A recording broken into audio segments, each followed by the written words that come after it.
Hey Rob, now we need to get back to the real estate subject.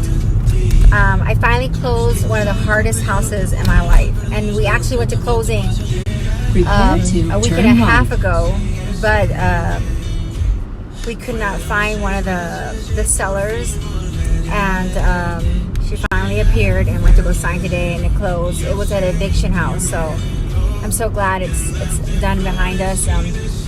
You have to have a lot of patience on some difficult files, so that's something I do have. Another thing happened to me that's not happened to me in, I think, never since I've been in real estate. So I put a house under contract, and it was for sale by a real estate agent. And in good faith, you know, we gave her what she was asking for. The appraiser comes in $15,000 below market. I should know better. As an agent who's been doing this for a long time, I typically check everything. You know, I make sure and I verify everything. But I, in good faith, believe that a real estate agent would not overprice their own house. That's never really happened. So I was in disbelief. And we offered an opportunity to give us comps, you know, to justify the price of the property that she had it for, and she never provided them. That just really delayed our deal, and we're still in negotiations of how we're going to make it work. She doesn't want to let go of the $15,000 extra that she felt she deserved in the house, but she couldn't. So lesson learned for me, no matter how long I've been in this business, there's always something that I have to remember, and always remember to check everything, because even if they're a realtor, they will still overprice their own home. And I'm telling you, typically realtors are going to price the house at the market value because they know that it won't appraise, so they don't waste their time overpricing properties. We just don't do it. Even if the seller begs us to, we're just like, you know, I'd rather walk away from a listing than take one that I know I can't sell. So you don't think that a realtor would do it. Please keep but right she did. In 500 feet. I'm sure I'll figure it out, because Road. I'm here to close deals, not lose deals. So we're going to close next Friday, one way or the other.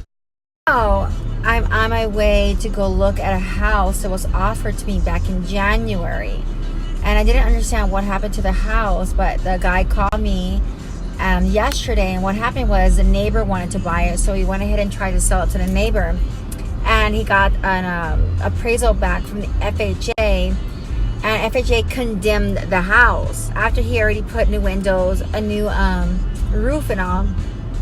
So I'm waiting to go look at the property, because I need to figure out why FHA condemned this property. It's not often that FHA will condemn a property unless there's something major going on there. I mean, they even approve a house that has fuses in it. So I'm trying to figure out what is going on. So he's going to bring a copy of the appraisal, and I'm going to go look at the property and see what's going on there. The problem with this property is that it has an FHA appraisal that was done 2 weeks ago. That FHA appraisal is going to follow it for 6 months. It's just an example area I'm using. This house is actually not right next to Dignity, but it's next to an area similar. It's an area that's up and coming, and this house sits right next to it. And it's just not in that area yet, so it's not going to be worth that much, and it's only about 700 square foot. So I got to try to explain that to her. We'll see how it goes. So I'll be right back.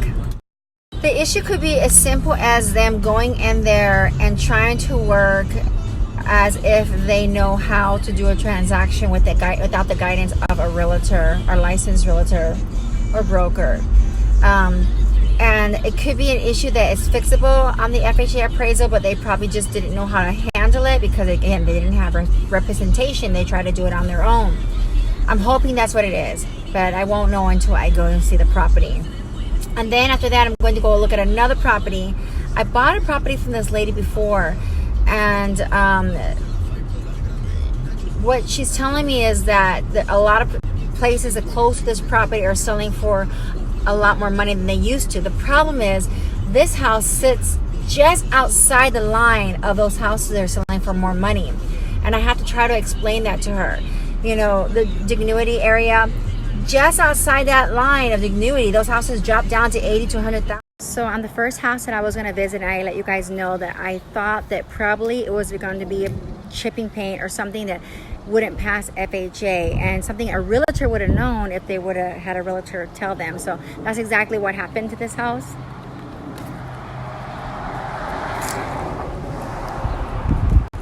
The chipping paint and stuff. There's a little bit more things in here. The house looking like this would not pass FHA.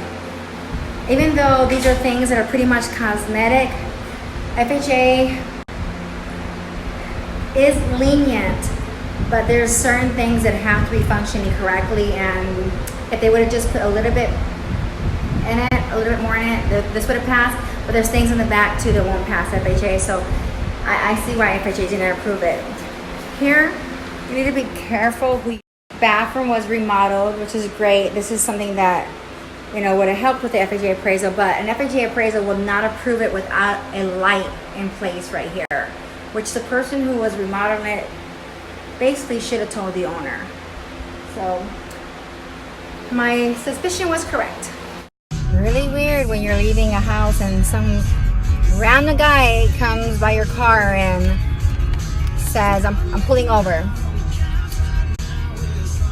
I'm like, no. What the heck was that? Okay, let's get back into the story. So this was supposed to be an investment house that I was going to pick up, and the guy went ahead and tried to do a few things to the house, and then the neighbors wanted to buy it, and they attempted to buy it with an FHA loan. If he would have consulted with a realtor first, he would have known that house would have never passed FHA. It's extremely important to consult people who know this business and not go in it by yourself. You're just gonna waste time and money.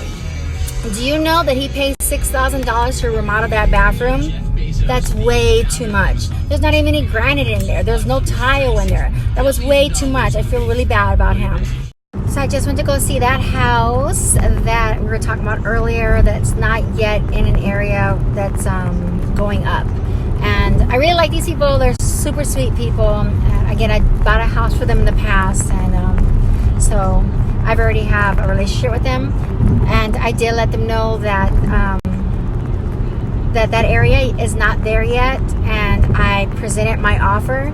And they told me to go ahead and submit the offer in an email, and they'll consider it. Honesty is best. You don't want to get stuck with a house that you cannot sell, and this is a business.